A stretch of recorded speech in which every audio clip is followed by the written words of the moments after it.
मेरी शादी उत्तर प्रदेश के एक गाँव में हुई है जो झांसी से 150 किलोमीटर की दूरी पर है।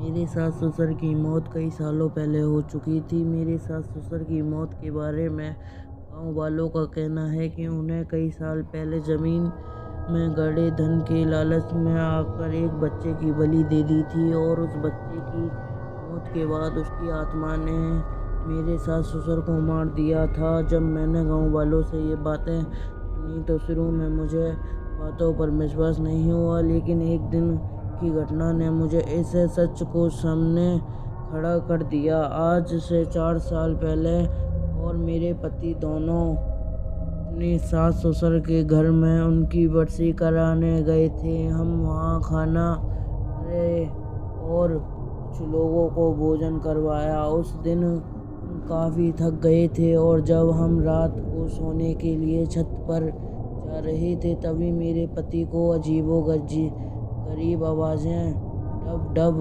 लगे जैसे कोई छोटा बच्चा बोल रहा हो। मैं काफ़ी घबरा गई थी और फिर मेरे पति बच्चे की आवाज़ में बोले, सास ससुर द्वारा 25 साल पहले उसकी बाली की पुरानी कहानी सुनाई। मैंने डरते डरते पूरी कहानी सुनी और समझ गई कि मेरे पति के शरीर में उस बच्चे की आत्मा आ गई है। मेरे पति के शरीर में घुसे उस बच्चे की आत्मा ने उसके घर का पूरा पता बताया और बिल्कुल सही था।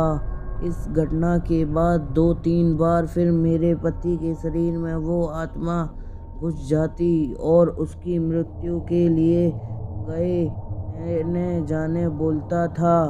उन दोनों 3 घटनाओं के बाद कभी इस घर में वापस नहीं गए।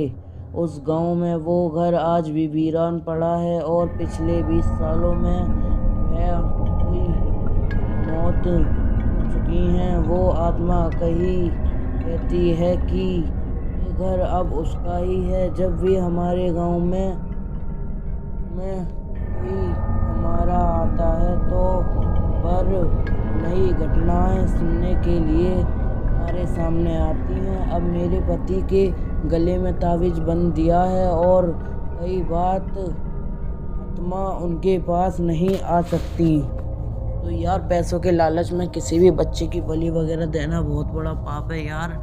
इससे ऊपर वाला आपको कभी माफ़ नहीं करा। तो यार, ऐसे कोई गंदे काम ना करें। इससे आगे हम कुछ नहीं कहना चाहेंगे। जय हिंद, जय भारत।